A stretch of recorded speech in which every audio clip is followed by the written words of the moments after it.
Blog Talk Radio.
Welcome, friends, readers, listeners, and viewers tuning in from wherever you may be.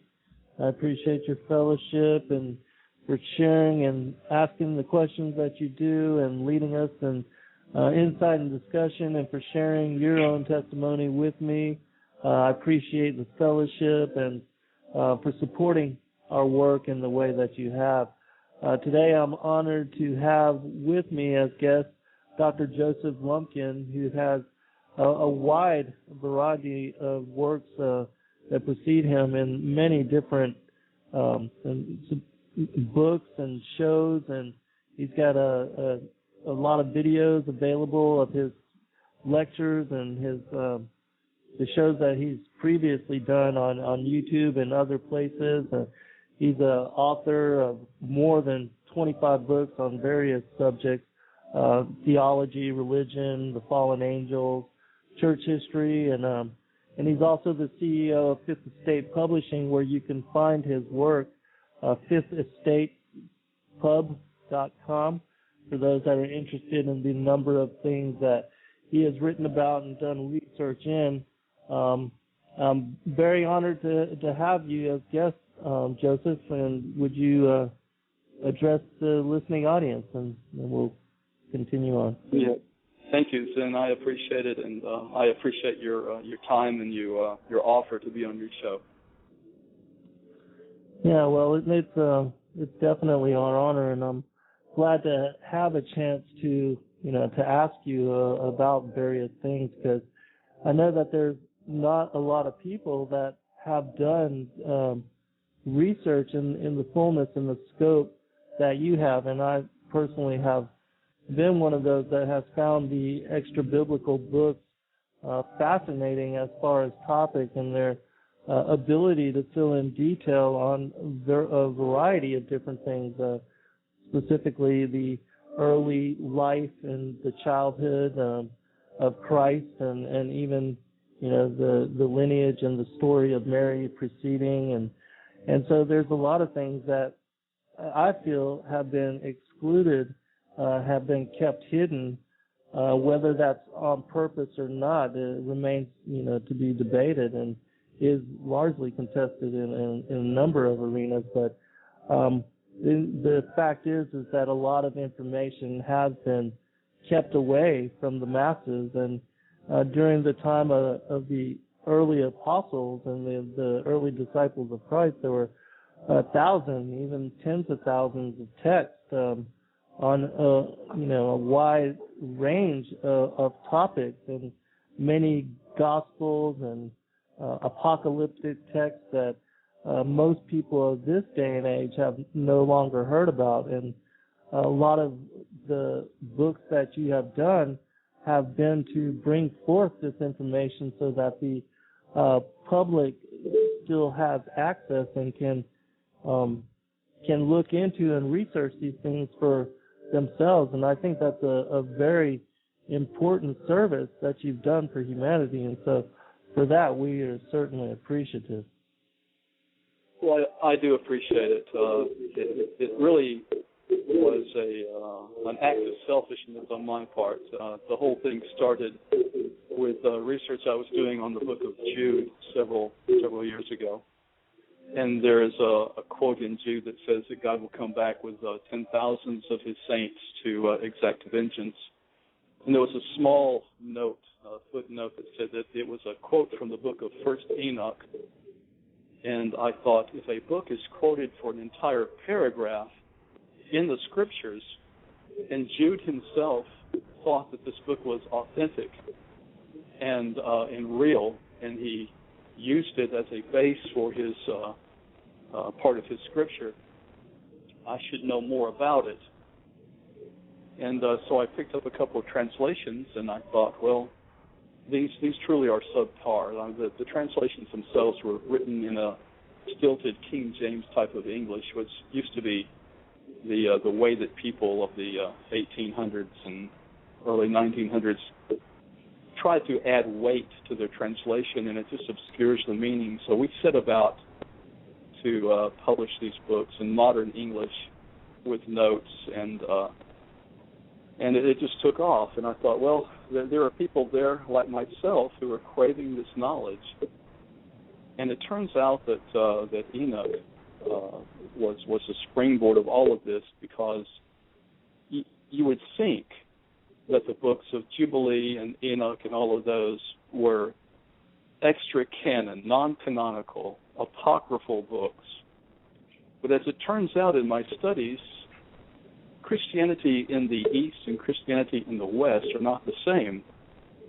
And the Bible, in one of the oldest sects of Christianity, that is the Ethiopic Christians, have both of these books in their Bible.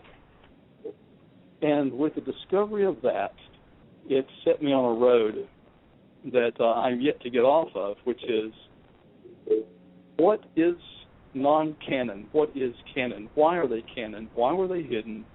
Why are they not there? Sometimes we find that they're actually in other Bibles, the Syriac or Samaritan Bible, or the Catholic as opposed to the Protestant Bible.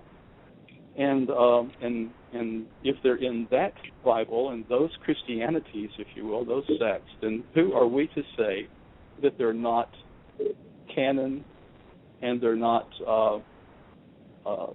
if not necessary, then it's certainly fruitful to read. I agree. And my interest in the book of Enoch was spurred in a similar way, in that particular passage I had found also in the first book of Enoch. And so it led me, and then the other thing was Genesis 6, verse 1 through 5, where it speaks about the sons of God mating with the daughters of man and creating a race of giants. That certainly intrigued me, and it led me into a long and very profound investigation where I was hungry for other scriptures, passages, books, anything that would elaborate and grant me detail on that particular topic. And certainly the book of Enoch does that in greater degree than any other text that I've found that's available out there. Can you comment on that? I agree with you. Yes. The book of Jubilee and the book of Jasher and the book of the Giants also feeds into this base of knowledge, but by far, First Enoch is the book to go to. It appears that Enoch is a bridge between the Christianity and Judaism of the time, written about 200 B.C., and coming into its own and being added to during the first part of the Christian period, and answers, informs, constructs our belief in angelology and demonology. It's all kind of centered around that book. Absolutely. Another thing that the book of Enoch helped me to ascertain, I think in a correct understanding, was the nature of evil and the origin of evil and how that got to be a predominant thing that we're dealing with in this embodiment and here on this planet, and helped me to understand that we're in a fallen state of being and that we're living on a planet where the powers, the principalities, Satan in particular, has been granted temporary authority. And before then, I was confused as to why the Father, the creator of us all, would allow evil to, become as prevalent as it is, and also to be in existence in the first place. And then, so the book of Enoch gave me clarity in helping me to understand that it was a part of the Most High's angels that rebelled with him and joined Lucifer in insurrection and were cast out, and they were put in a different place. They lost their first estate, and they were kicked out of the upper heavens, and so all of that helped me to gain perspective and to really renew my perspective on faith and the goodness and the rule of law and the justice of God as the overseer of creation and the universe. It does answer a lot of questions. It really does. There was a debate for a long time, how many angels could dance on the head of a pin kind of thing. Do angels have free will? And the book of Enoch absolutely states that they do indeed have free will, but they do not have forgiveness. They fell. And there is no bridge, no way back, no mediator, no propitiation for sin, and so there they are stuck in their lower estate, as you put it. The book of Enoch, combined with Jubilees and Jasher, give us a huge picture. Men were put here and given wives to impregnate and to move the race forward. And the book of Enoch tells us that the angels, because they are immortal, were never intended to have wives. they would live forever. So the establishment of the realm of the angels was supposed to be forever and eternal, and to have a particular set of numbers. That is to say, God created everything in 6 days. If you believe that literally or figuratively, doesn't really make any difference as long as you think that there is a termination to the creation pattern, that he stepped back and said, okay, this is what I'm going to create, and now we'll let it go on its own. And that includes, if you believe in evolution or not, it doesn't make any difference as long as there's a terminal period. Then you must say two things. All angels were created at this particular time, and all human souls were created at this particular time. And so we have lived together forever, from eternity until our incarnation as children, as newborns, in what is called the Gulf, G-U-P-H or G-U-F, a storehouse of souls. And in that particular period of time, the angels were also created, but were supposed to be eternal. And so when they fell, they literally fell for the same reason that most men fall. They fell for lust. They fell for that need to experience something new, something grander, to reach beyond themselves, and to experience something that they were not intended to experience. The thing that really gets me, the thing that people don't understand if you really read these texts, is that when the angels came down, there were 200 of them. They had a leader. The book of Enoch says that all sin should be assigned to Azazel. But when it happened and the impregnation occurred and the procreation occurred, the angels never left. They stayed. They taught. They lived among us. They were not considered the evil spirits.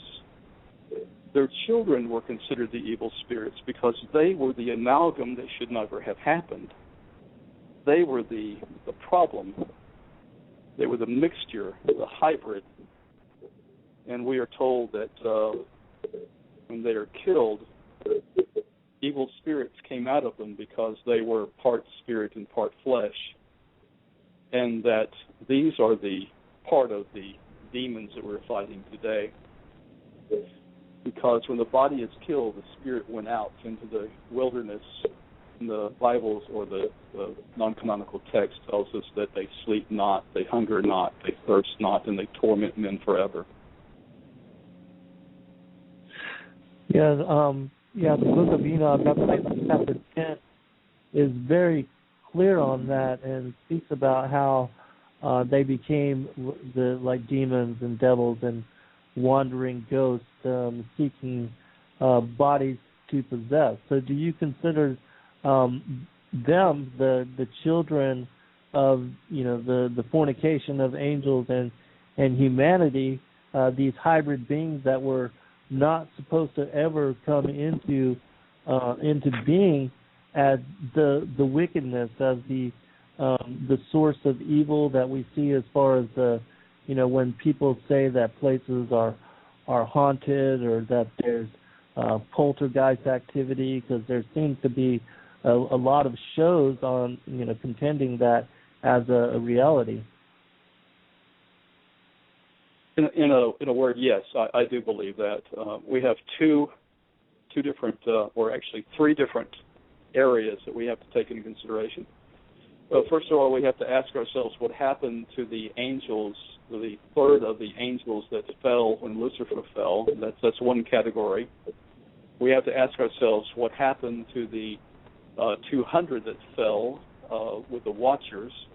We have to ask ourselves what happened to the children of these, which are the evil offspring that the book of Enoch talks about. Now, God tried to undo the damage as best he can without destroying the world. He sent the flood. But the book of Jubilees, I believe, tells us that it wasn't only the offspring and their evil that caused him to do that, but the last straw was the fact that the angels were teaching men to manipulate DNA, manipulate animals. They were teaching how to combine species. And this could be an answer to the harpies and minotaurs and centaurs of the past, but it is one of the things that the books point to and say, not only do I have to get rid of these offspring, but I have to get rid of the abomination that you've caused by enacting the knowledge passed along to you by the angels. They were teaching men all kinds of things, and this is one of the things that God looked at and said, I can't have this. These are not my creations. These are yours, and I've got to destroy them because they're evil. So I agree with you there. To expand on that just a little bit, let's kind of go off road just a moment and look at the New Testament. Well, first we'll look at the Old Testament, and then we'll look at how it connects. You've got the offspring. They've been wiped out. The spirits have come forth. They're roaming around trying to get a body to inhabit. In the same place that all of this happened, King Saul was sent in and told by God, told by the prophet, kill everything. Bring absolutely nothing back. Don't let anything survive. It was a way of God sending in the Israelites and protecting them and saying to them, everything is contained in one area. If you kill everything, then these spirits will have nothing to inhabit. Come back. Don't bring anything with you. And we can contain this problem. But what did Saul do? He brought back things for sacrifice, including the king of that area. And that's when he lost the throne. It was such an egregious act that God took from him Israel itself. And then you have this quote that everybody uses kind of out of context that says God would have obedience rather than sacrifice. And that's where that came from. So when you skip forward into the time of Christ, now you have the demoniac.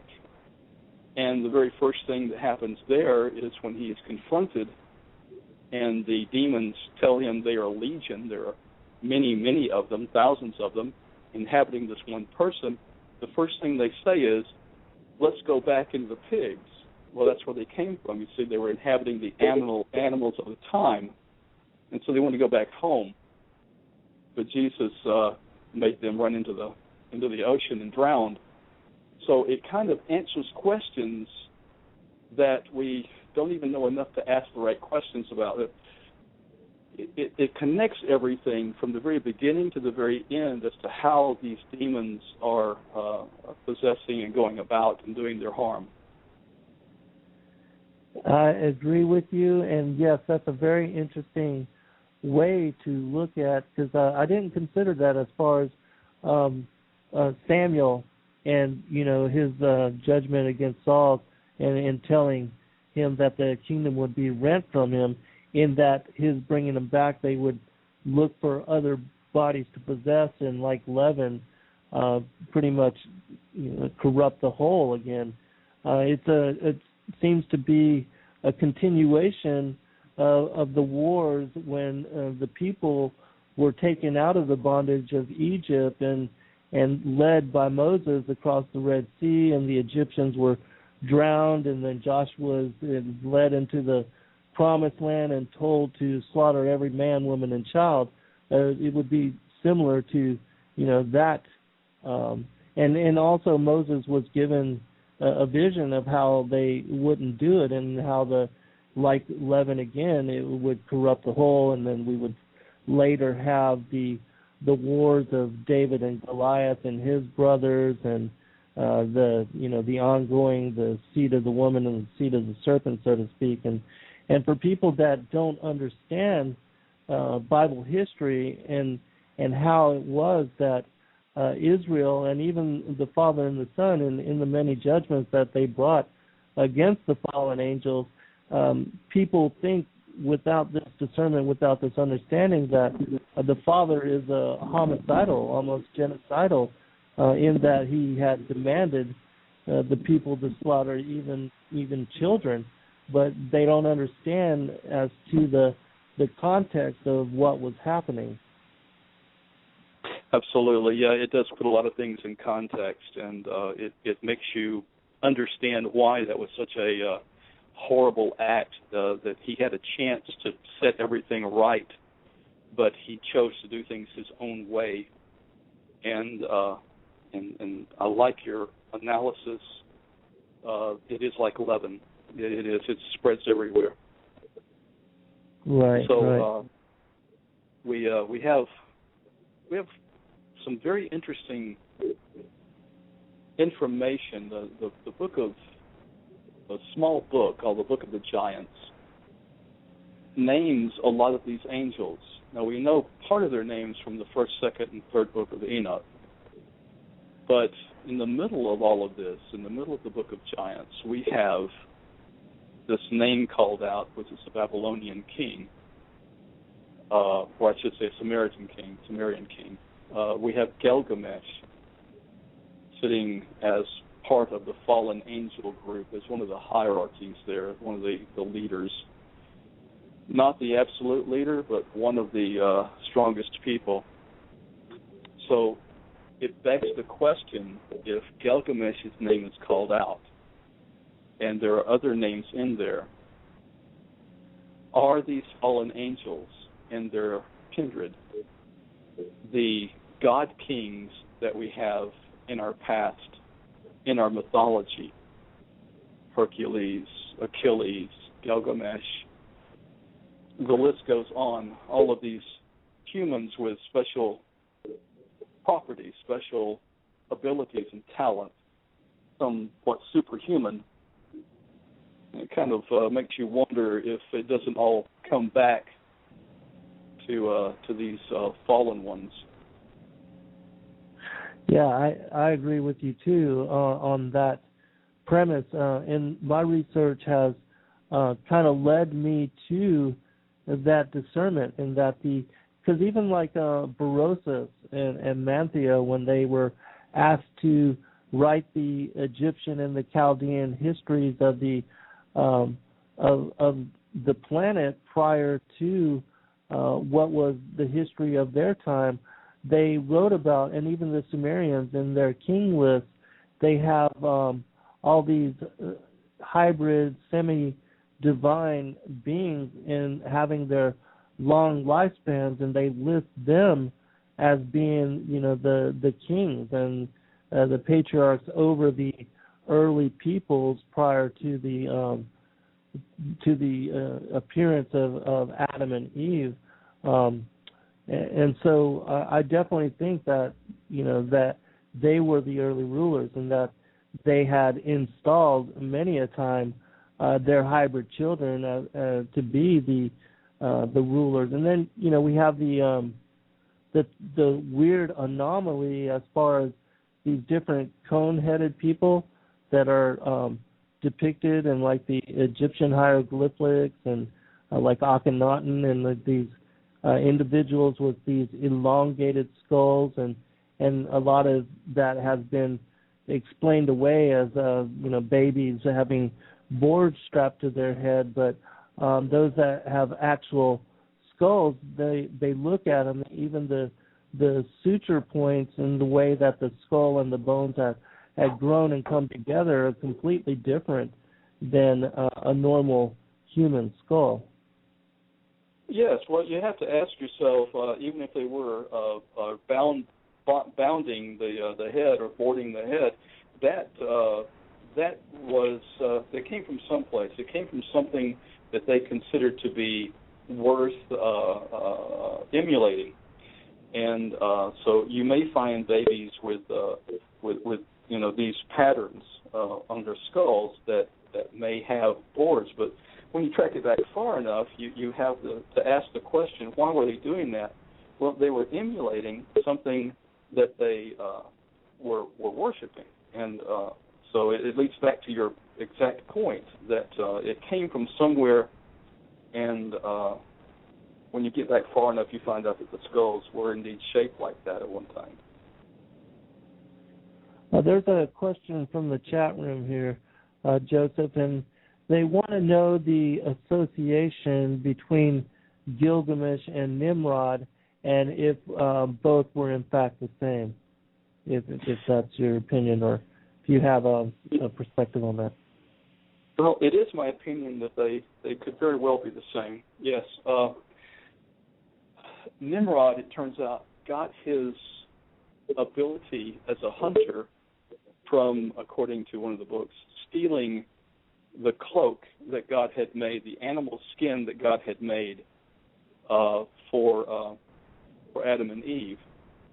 So it was passed down, stolen, ended up in Nimrod's hands, gave him very special qualities. And that's one of the things that made him such a great hunter. So it could well be that this is the same person, because you have the same kind of divinity, if you will, or semi-divinity instilled in both. And there's a lot of parallels. So, I do not discount that by any stretch of the imagination. Yeah, I've read some things along that perspective as well. I can't even recall exactly where, but I do remember also reading that Esau, before he had gone to sell his birthright to his brother, that one of the reasons that he was running away is because he had killed Rod and had taken that exact tunic or cloak or whatever it was that you were referencing. Have you heard anything along that line? I have not. I will have to go back and look at that. It's an interesting story. Yeah, I don't remember exactly where it was that I read that. I've read so many different texts, but I do recall having read that same thing, and he thought that, and he was famished from having run from having done that crime, and that he didn't think he was going to make it another day anyways, and so that was one of the reasons why he was so easy to give up his birthright. But anyways, can you tell us some of the other interesting things that you have come across in researching the various extra biblical books, and also if you would quickly, could you answer as to do you think that the canon process was to kind of hide truth and hide some of this knowledge from the masses, because we know that during Christ's time that he names the Pharisees, who were the church authorities of his day, as being responsible for hiding the truth. He even says that in the Gospel of Thomas. Yes. The quick answer, or short answer, is absolutely yes. Yes, yes, yes. We have, I think, 2 or 3 converging things going on. First of all, you have a belief system that is in conflict with other belief systems. You had 2 or 3 major Christian sects that are vying for attention, vying for power at the time. You are not going to have in your list of books any book that is going to go contrary to your belief system, which is going to make possible your power system. And that's very important to understand. No orthodoxy, if you will, once it comes into power as an orthodoxy, will allow the heretic, which is anybody that's not in power at the time, from gaining a foothold. So you eliminate those books. You mentioned the book of Thomas, the Gospel of Thomas. It is a perfect example of this. My belief is the Gospel of Thomas is older than all of our Gospels. It was probably the first. It probably came from the same period as the Q document, the real sayings of Jesus. They are much the same. And in that book, you will find that pretty much it dismisses any authority. It says, the kingdom of heaven is in you. You've got to seek it there. If you say it's above you, then the birds have already entered. If you say it's below you, then the fish are already there. But it's inside of you. The kingdom of heaven is inside of you. And you must seek it there. So basically, this does away with the need for priests and popes and bishops and all of that. And if you're trying to build a power structure, you certainly don't want anything like that coming in. The other thing that it did was, after the canonization, if you will, after the decision as to what books were going to be included, you then had a corruption of those books, because by about 300 or 400 A.D., you had a shift away from women and toward men, because men were in the structure of authority within the Christian church around the time of Constantine. Now, before then, the church was headed up by a lot of women, but we had to get rid of that. So we started changing the translations. For example, in the book of John, it says, greetings to the elect lady and the children. And I've always been taught that that was the church and the parishioners. But if you dig deep enough, you find out that the elect lady is it's just a mistranslation, it's a corruption. It's a woman whose name is Electa. But we don't have, we don't want women in authority, so they changed it. Then we have the Gospel of Paul and Thecla, where Thecla was a very strong-willed woman who traveled with Paul for a while and was apparently a better evangelist than Paul himself. That book was left out because we can't have a woman in authority like that, especially because she calls Paul a coward, because when she got in trouble, Paul ran out on her. So when you're establishing your hierarchy of authority figures, and most of them are men, get ready for some anti-woman corruption within your scriptures. There were also, for those that are not familiar with the book of Paul and Thecla, there were numerous miracles associated with her protection as well, from being murdered by the authorities of the church, even so much that she was placed into the arena, like a gladiator's arena, and the female lioness protected her from other male lions that were trying to devour. And so there were a lot of miracles associated to her preservation, and it's a fantastic book. For those that have not heard about, and if you're interested in reading it, it's Paul and Thecla, and I believe that's Thecla.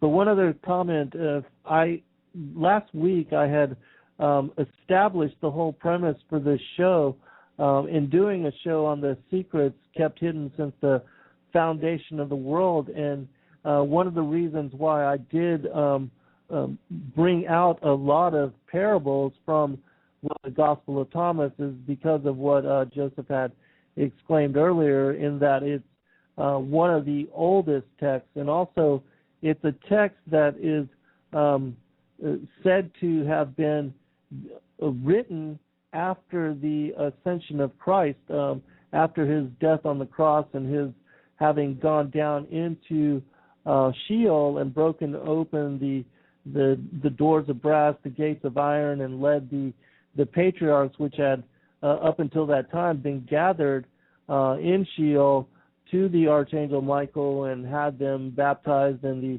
Archerusian lake, and then also placed into paradise. But there were many, that was the first resurrection, and there were many that were testimony. The Gospel of Nicodemus is one of those texts which gives us great detail on this particular event, but in that show, I read this one particular passage which I'd like to bring out and share with everybody here. It's verse 39 from the Gospel of Thomas, and it says this: Jesus said, "The Pharisees and the scribes have taken the keys of knowledge, gnosis, and hidden them.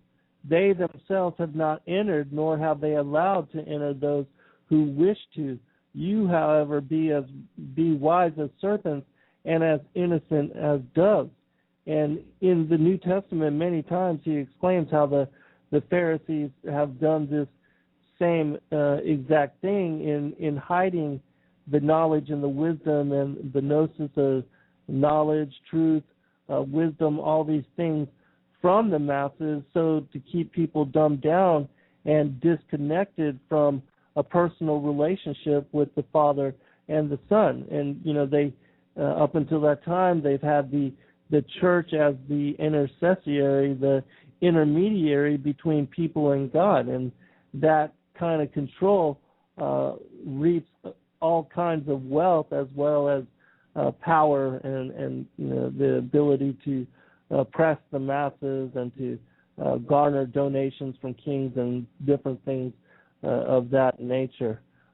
Joseph, would you like to comment on that?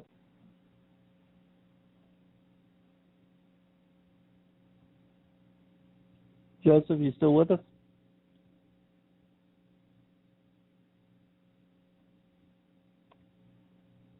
Oh, I must have lost him. I think we got disconnected. We'll wait for him to call in again. But for those that have not heard that show, here we go. Are you there? Yes. Apologize. I didn't know that we had gotten disconnected. Were you able to hear my last comment as far as I had read a passage real quick about the Pharisees.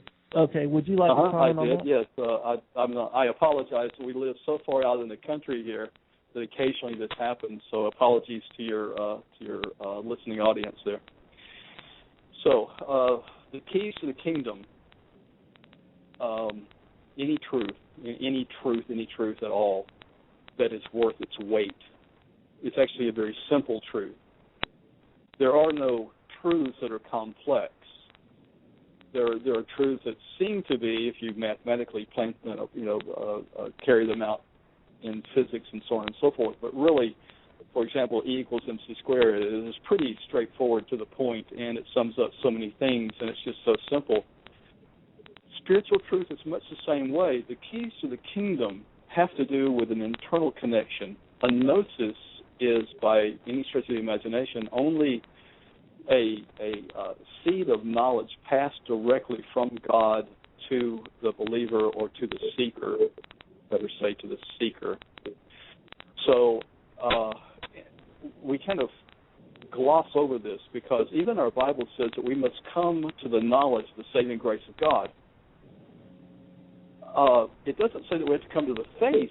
It says we have to come to the knowledge. So you have to understand before you can you are led to believe. In other words, you must have something to believe in, and that something is the knowledge that you're brought to by the Spirit. Well, if you take that truth and you twist it, then you get the church today.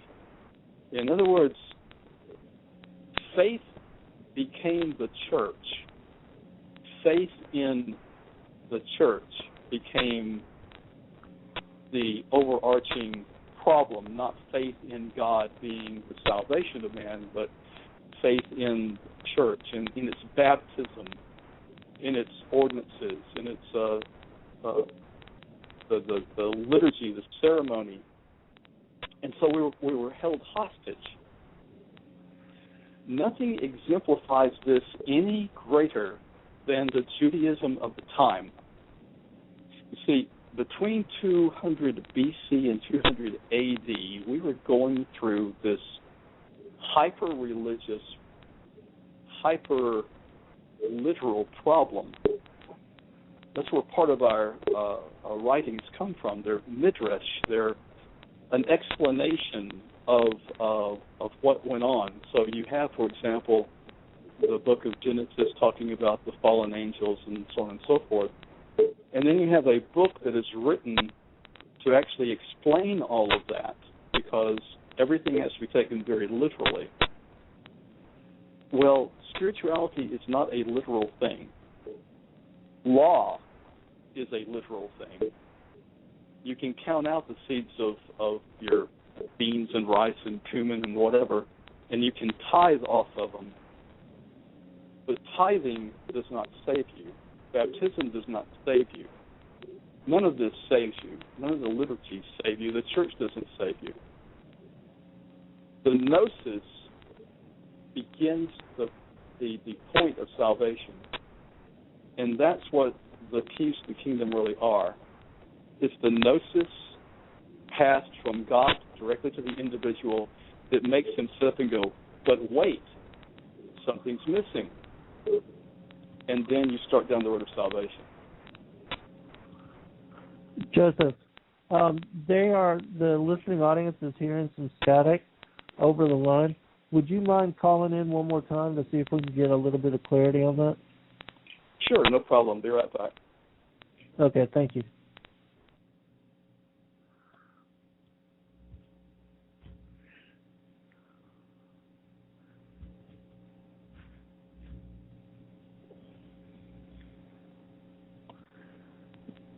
Okay, we'll see if that's a little bit better.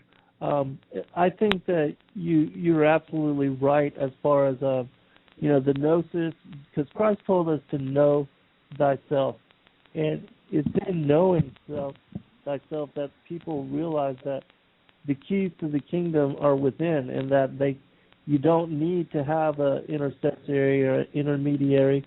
You don't have to rely on the church or other individuals for your relationship, for your personal relating with the Father and the Son. And that would take away from their power and their ability to control. And so I think that's one of the reasons why the Gnostic texts were, and people, individuals, groups like the Cathars were targeted and persecuted, and that a lot of the animosity between the church and populations of people that really knew and had a beautiful relating with the Father and the Son is because they did not need the church for that. And one of the things in this day and age is so many people rely on what other people say and how they interpret the gospel rather than even reading the text. They'll more likely read a book by some famous pastor or preacher or somebody about what they think of the text rather than reading it for themselves. Absolutely. First of all, is this connection better? I still hear a little bit of static, but I'm going to give you I'll let you know after you this commentary, and we'll see, because it only seems like when there's dead air, but I don't hear it now, so hopefully it will be better. But okay, I'll let you know. All right, I can call back in if you wish. So the first thing is, when he says, "Be still and know I'm God," I think that's what he really meant. So let's address real quick the Cathars, and then we'll come back to another part of the question. So in the 1200s, there was one huge outpost of Gnosticism left, and the church was so frantically frightened of the whole thing that they sent their armies in, and the general's command was, kill everything, man, woman, and child. God will know his own. So here are Christians that are wiping out not just the Cathar enclave, but the entire region. It would be basically the same as coming in and wiping out a county because you didn't want anything within a city or the outskirts of the city to escape. So whether you were Catholic or whether you were Gnostic, you were dead if you lived in the area, because that's how afraid they were of the Gnostic push just to know God and live peaceably and to seek Him internally and to meditate on the Word and to be still and know He is God.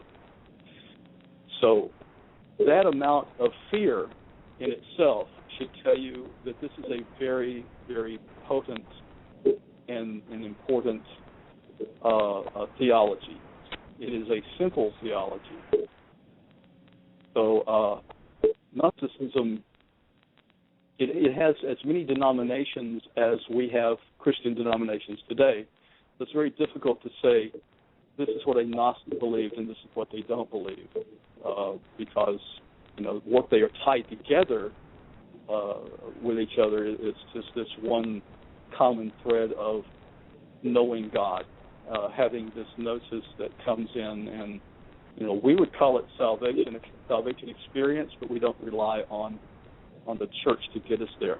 Now, having said that, let's kind of cut back. It's like trimming a bush to find the good stalk. If you say that you need the Bible for salvation, you condemn the first 1,500 years of Christianity.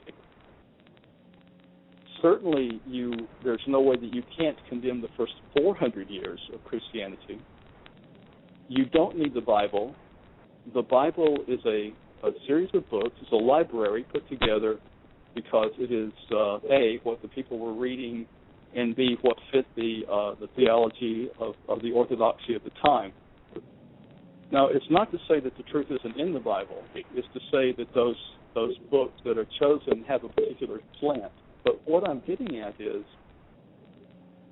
if we really stop to think about this, we ourselves are Gnostics. We really do come from this group, because if you buy off for one moment on the fact that Christianity did not come from the Bible, it came from Jesus' faith, his religion, his relationship with the Father, and we didn't have the Bible until the canonization, and that took a lot longer than people thought. It didn't end in Constantine's time.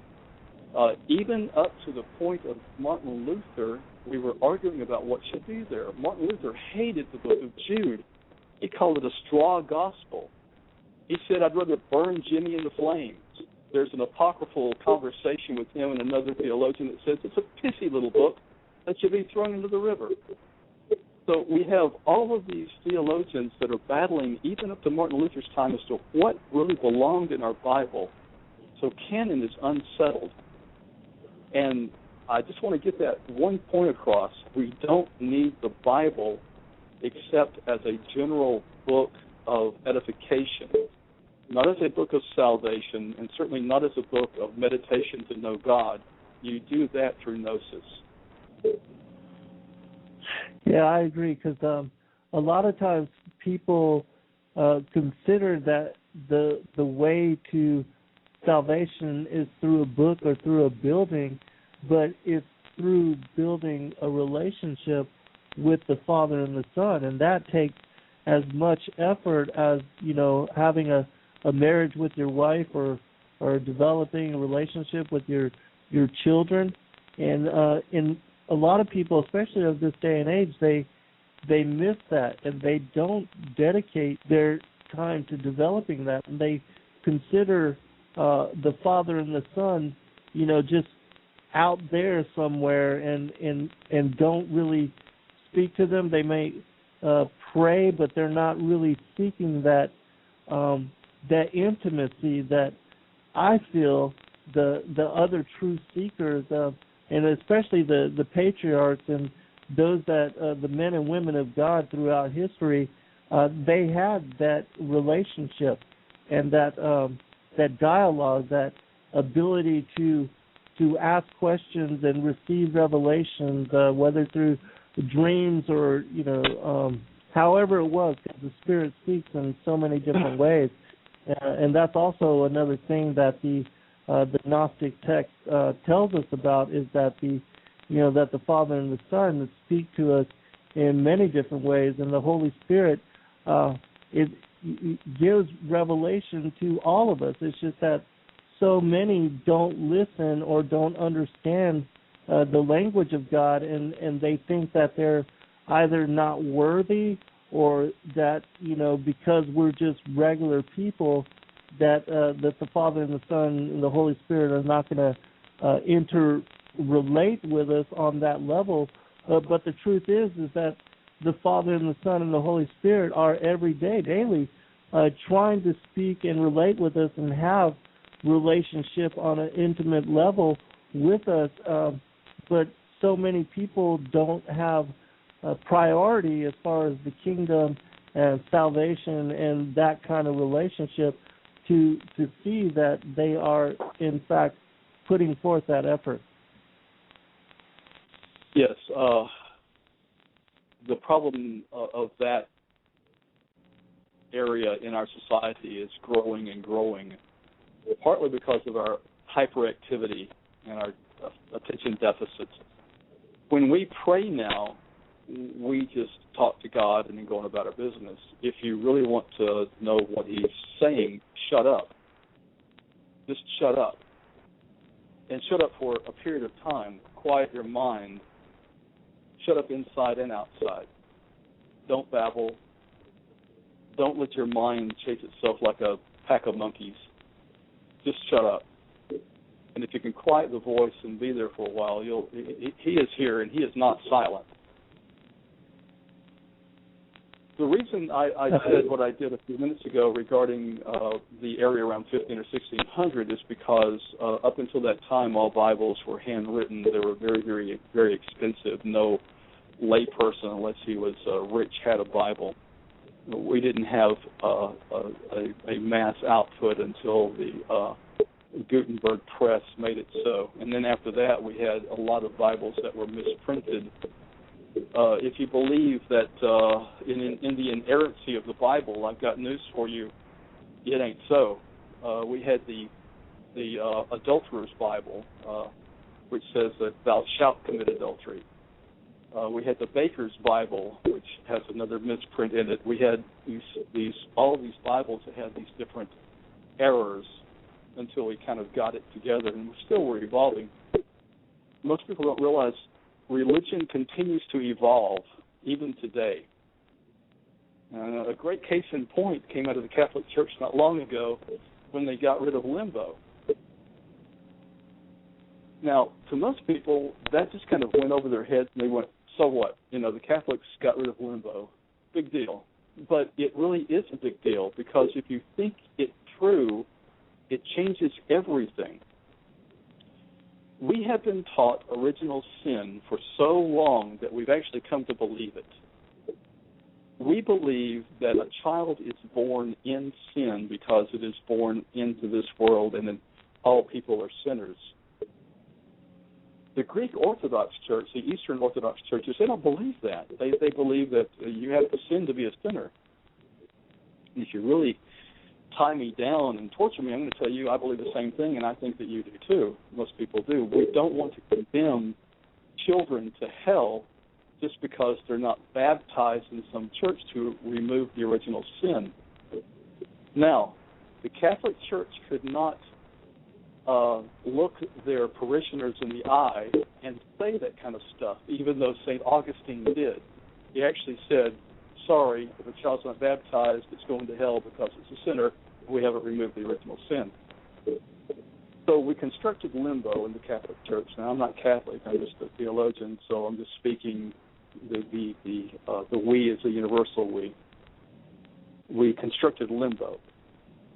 And that's where babies float in a type of purgatory, but they're not tormented. They're just happy and floating there forever, which seems to me to be horrible in the first place.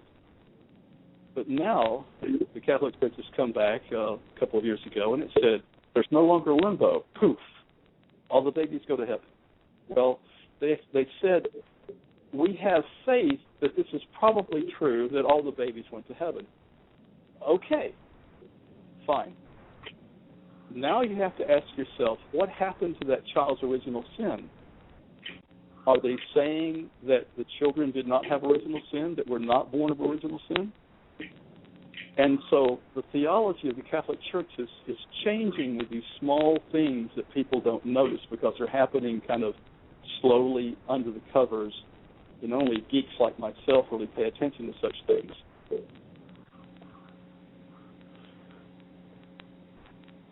I apologize, Dr. Joseph. There's something going on in the chat room which I'm going to address here in just a minute. But as far as religion in its evolution, it's an ongoing process. The whole thing with the canon and what is accepted and what isn't, I think all of that is still being decided as well. Because I know that whenever, in my books I quote from a lot of what are the Nag Hammadi codices or different Gnostic texts, the Gospel of Truth, and these different secret books, like the secret book of John and James, and all of these different books, the origin of the world, all these different scriptures and books that most people haven't heard about. One of the reasons I do that work, and I know that in your publishing many of these extra biblical texts that you were trying to do the same, is to just try to provide that information to the masses so that, one, they know it's out there, two, that they can read it for themselves and come to discernment on, what is religion, which is personal relationship with the Father and the Son, that all of these things have been so controlled, and most people are so afraid to anything labeled Gnostic or the Nag Hammadi codices, and I find so many people condemn them without ever having read them or looking into them, like they're some kind of satanic scripture or something, and they are doing all this judging and basing all their opinions on other people's opinions. The so-called authorities, just like the Pharisees in Christ's day and age, without ever having done any kind of investigation. And I believe it was Einstein that said that to condemn something without investigating it is like the height of ignorance. Would you not agree? I definitely agree. I guess the way that I can address this is I don't need to change anyone else's theology. If you are happy with where you are with God, then God bless you, stay where you are. I do think that the church is broken. I think we have to address the fact that the church itself is broken. If we really believe what we're saying, then we should act like it, and I don't see very many Christians acting like it. So the conversion process, as we understand it, may be a bit amiss. Remember Gandhi himself said, if I could find a single Christian who performed what they believed, then I would become a Christian, but I never could find one. So there's something to be said about this. And the other thing is we have these different theologies, like the name and claim it theology, the kingdom now theology, and all of these that proclaim that you can,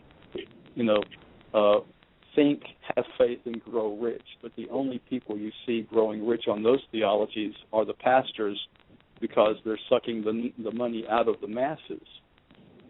So in the U.S., Christianity is broken. There's a saying that when Christianity was in Jerusalem, it was a spiritual movement. When it came to Greece, it became a philosophy. When it came to Rome, it became an enterprise. And when it became Americanized, it became a business. And I think we need to get back and realize that Christianity is a Middle Eastern religion. And like other Middle Eastern religions, it demands that we have a direct communication with the Creator.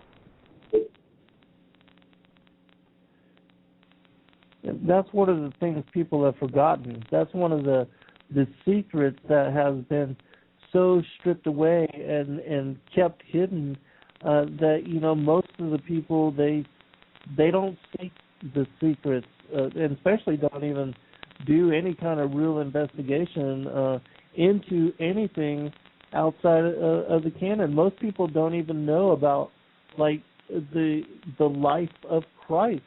We have one story of when he was a 12-year-old child and having left his parents and went back to the temple, and so many people consider themselves to be so-called Christians, and in that they have given their lives over to following Christ as the way and the truth and the light, and yet they have no idea as to his childhood stories, the infancy gospels, or that there are other stories out there which talk about and give great detail on who he was, and as being God incarnate in the flesh, and even that he had supernatural capacity as a young, even as a baby, and how Mary had healed other children and healed others with like his bathwater, his swaddling clothes. There was a time when he was accused of pushing a child off of the roof of one house, and he was accused of murdering that one of his childhood play friends, and he resurrected the child and had him tell the truth of how he had fallen and how Christ wasn't the one that had murdered him. And so all of these stories, and like when I read the infancy gospels and the different stories about the early life of Christ, they moved me in such degree that I found myself crying in many instances, and they deeply touched my heart. And for those that are followers of Christ in such capacity, I think it's very relevant that people know about these kind of stories and to be able to read them for themselves. And that's why I do some of the work that I do, and I know that that's one of the reasons why you do the things that you do as well, Joseph. Can you name some of the books, because you put out many extra biblical books? Can you talk about some of them and detail some of them so that people can know about kind of what is available out there, and if you would also comment on how many texts were available to the early disciples of Christ and early Christianity. Excuse me. Pardon me. Well, first let me tell you that we have put out a Bible called the Universal Bible, and it gathers all of the books of Christianity together in one Bible. These are the books that are in the Ethiopic Bible, the Syriac Bible, the Samaritan Bible, the Protestant and the Catholic and the Orthodox Christian Bibles. And when you put all of them together, you come to 93 books. There's 93 books that someone who is a Christian in the world believes is canon. 93, not 66. So don't be Western centric. Broaden your horizons. Think if there's a Christian on the other part of the world that is older than us. Ethiopia, everything flows down the Nile, they said. All things flow down the Nile. And Ethiopia is right down the Nile from Egypt and the Middle East where Christianity actually started. So you have this kind of a keepsake of the Christian faith there. And that particular church has 81 books in their Bible. You have to ask yourself, is God saying less and less to us, or are we just trimming out what we don't like? So that's the first thing. Then we published the Encyclopedia of Lost and Rejected Scriptures. And I don't even know how many books are in here. I have to count, but there's the first and second book of Adam and Eve, and the books of Enoch. There's 3 of those. Jasher, Jubilee, the Apocalypse of Abraham, of Thomas, Second Barak, the War Scrolls, Sons of Dark versus the Sons of Light, Gospels of Philip, Mary Magdalene, the Apocrypha of John. It goes on and on and on and on, because there were hundreds and hundreds of books that were available. Now, some of these were lost because they fell into disuse, and over a period of time, they simply were lost. They vanished. They were they eroded. They went away. They turned to dust. Some of them were considered to be of little value, and so they were assigned kind of a secondary or tertiary level in the faith. Generally speaking, those books that came after about 200 A.D. were put in another category. Part of those were the infancy gospel. Some of those were written around 400 or so, and they're considered to be kind of on an area of Christianity that answer a lot of questions. They were people sitting around going, I'm a believer. I am a Christian. I really believe that Jesus was God. But what was it like to be Mary and Joseph? If a 2-year-old has a temper tantrum and he's God, what does that do? And so they were speculating these things, and the Spirit was moving them to write all of these stories to kind of exemplify the problems and the trials and tribulations that they may be going through. So you have Midrash writing, which explains things, and you have these kind of secondary writings that are stories that answer kind of an internal question of what was it like. Now, we still are digging up books. As a matter of fact, about 2 years ago, I guess it was, the Gospel of Jesus' wife was uncovered. It was given to a theologian by the name of Karen King, and Karen translated it. It was about 8 lines, and I'll just read them. It's very, very short, so I'll just read them to you. There are gaps in them, so here it goes. Not to me, my mother gave me life. And then the disciples said to Jesus, something denying Mary is worth it, or Mary is not worth it. We don't know because there's a word missing. And Jesus said to them, my wife, something, and she will be able to be my disciple, something. Let the wicked people be swelled up. As for me, I dwell with her in order to something, and an image, something. So we have 8 partial lines.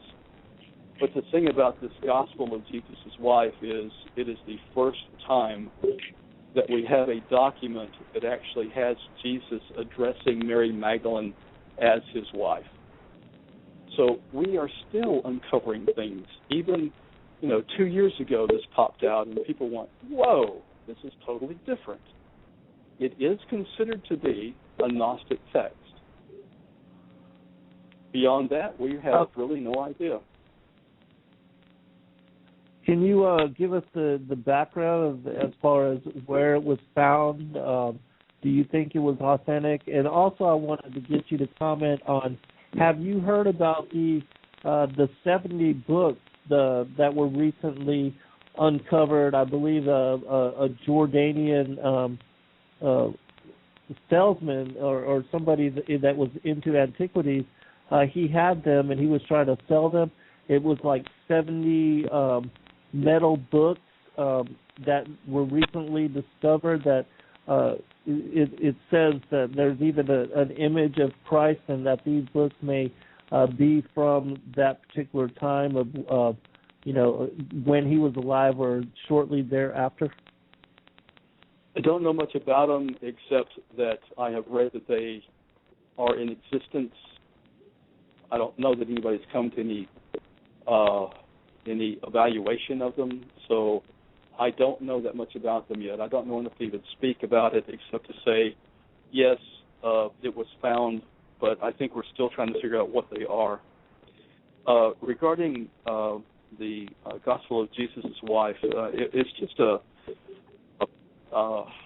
it's the size of a business card. And it was dug up, and here's where things get really kind of odd.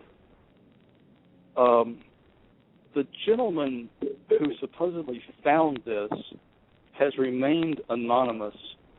It was found in the Middle East, we think someplace around Egypt. It was given to Karen King. Dr. King had basically to swear her silence. And so until this thing is kind of passed around and people know more about it, I doubt if we're going to find out exactly who actually gave it to her. So the whole thing is kind of, it's shady. It's kind of, it's really, it makes people like myself very suspicious. Now, Dr. King got a lot of attention. Yeah. It's like if I give you this little postcard and say, hey, this thing came from 400 BC or so, what do you think about it? But don't tell anybody I gave it to you. I'm going to go, really? So we've got several people who say no, it's really not real, and we've got a lot of people who say yes, it's real, but it's Gnostic, and therefore it really doesn't speak to what was actually happening at the time. And that brings us back to the D-decay. I know our time is starting to run short, so if you don't mind, I'd like to address this one thing and take whatever questions may be out there, because this may stir up some things. Oh, yeah, absolutely. Go ahead. The DDK is a book written, we think, in the first 30 years or so of Christianity. It is a catechism supposedly written by the apostles that tells us what Christians were thinking and what they believed at the time. Please keep in mind that this was in the time frame that James, the brother, was the heir apparent to Christianity. He had the mother church in Jerusalem and was considered to be the head of the Christian sect at the time. This was before Paul kind of hijacked Christianity. In the book, the DDK, Jesus is never mentioned as the Son of God. There obviously is no Trinity, because the Trinity came about in Constantine's time in the 300s. He is not considered to be divine. He is a Messiah, that is someone appointed, anointed, and sent for a reason.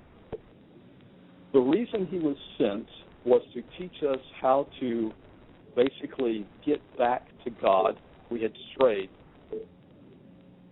This raises the question, or maybe answers the question that should have been asked, when Jesus said, more than this will you do.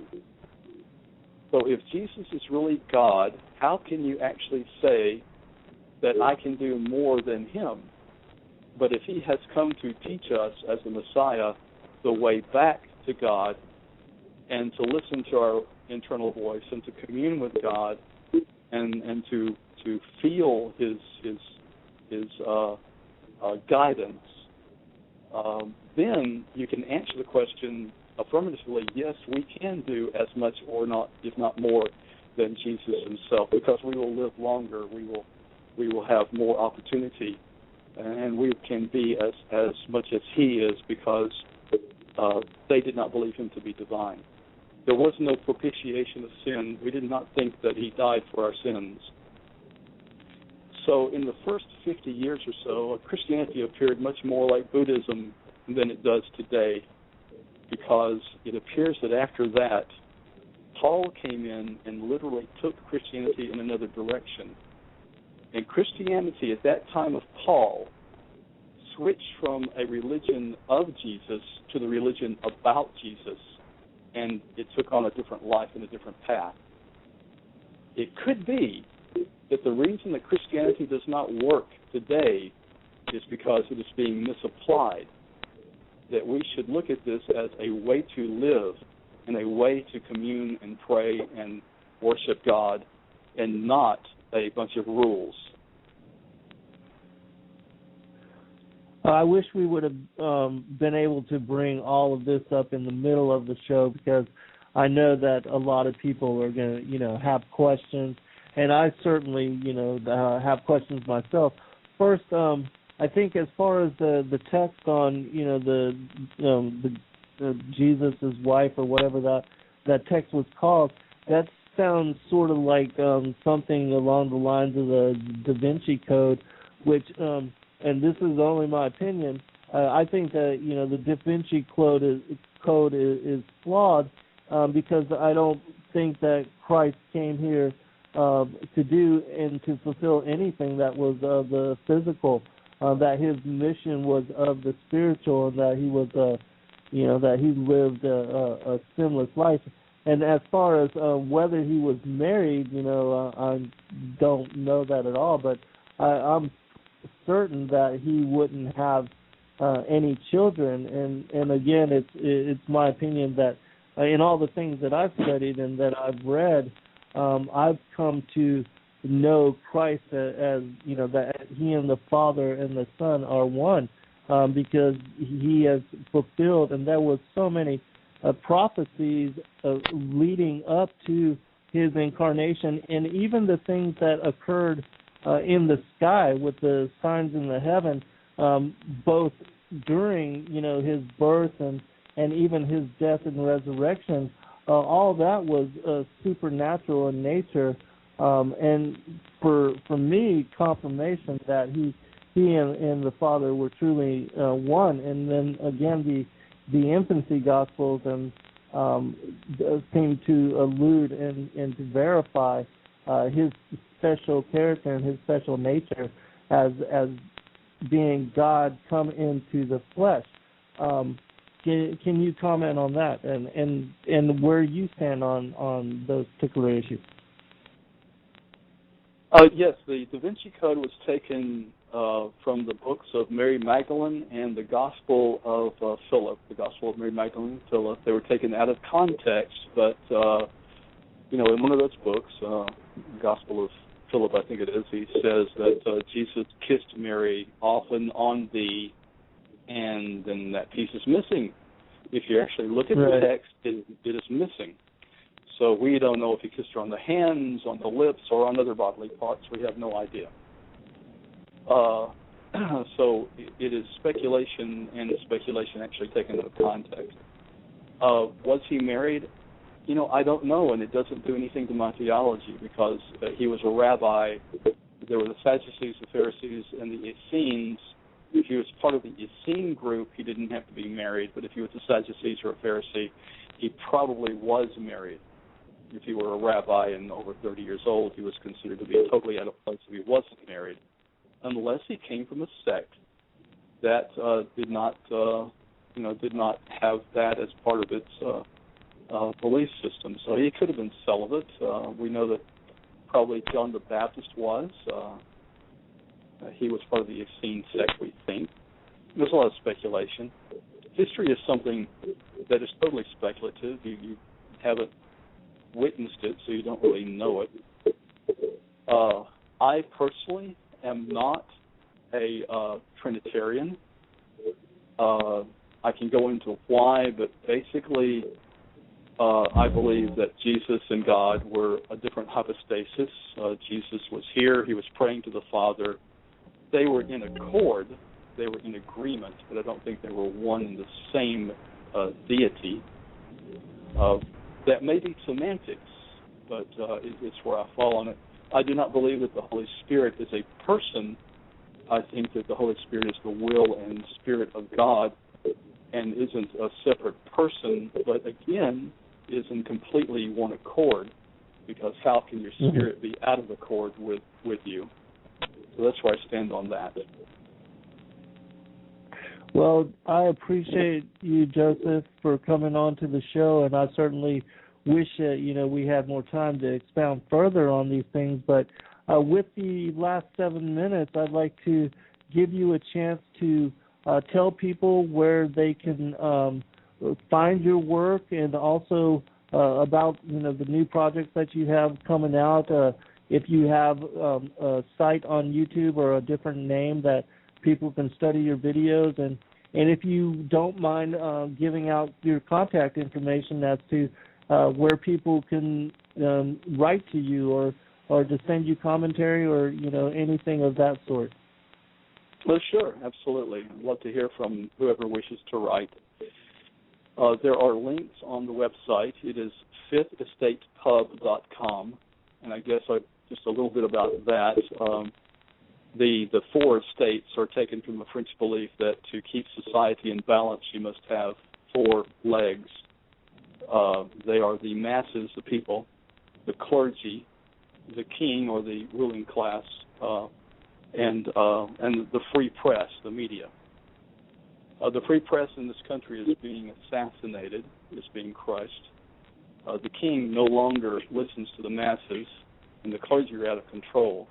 But what we do have going for us is the fifth estate, and that is the emerging ability of each individual to express him or herself through the mass media, the internet, for example, YouTube, for example. So that's where we got the name. So hopefully, if people are out there and they wish to publish, and they have something worthwhile to say that's not just the run of the mill, we actually entertain that. We pick people that we wish to publish. We are not a vanity or a co-op publishing company. We work just like the big guys. We have become a force in this area. So if we take your work, it is certainly free to you and you receive royalties. My contact information is actually on the website. I'm sorry, Zen, go ahead. No, I was saying that's really another great service that you are providing to the community. Please continue.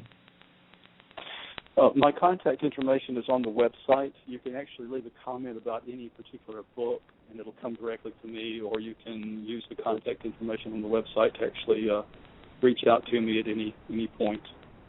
I'm on Facebook. You can reach me there.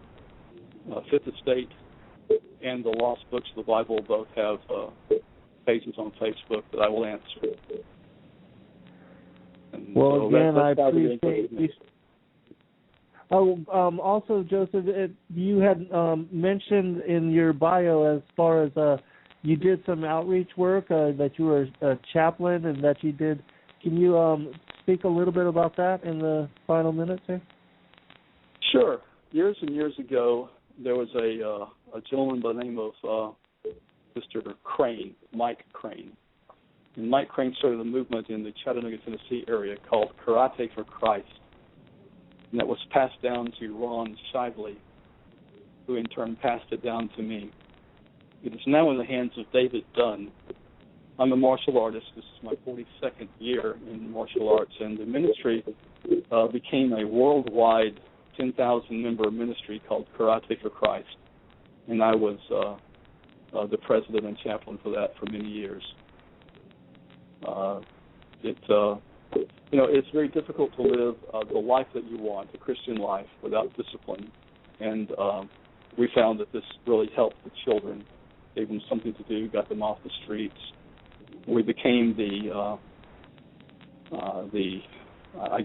gym of choice for a lot of homeschoolers at the time. So that was that. Well, that's wonderful. I used to be involved in martial arts myself many years before I acquired my disability, and I best ways to channel my energy and to learn to, discipline, persistence, how to channel my focus, and so I think that's a wonderful thing that you're doing as well.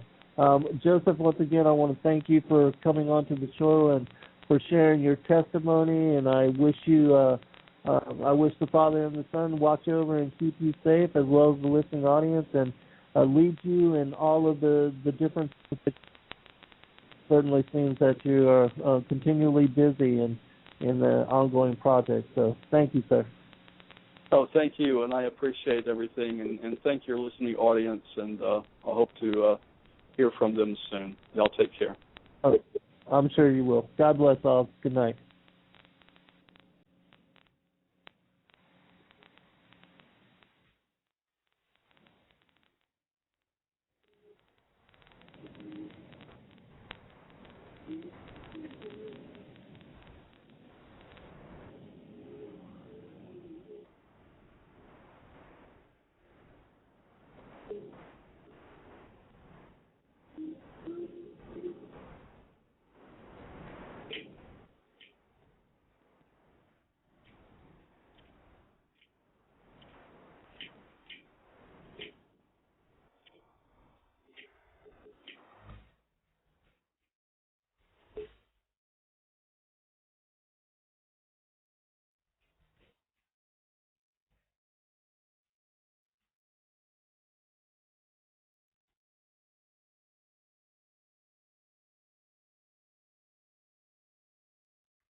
Good night, friends.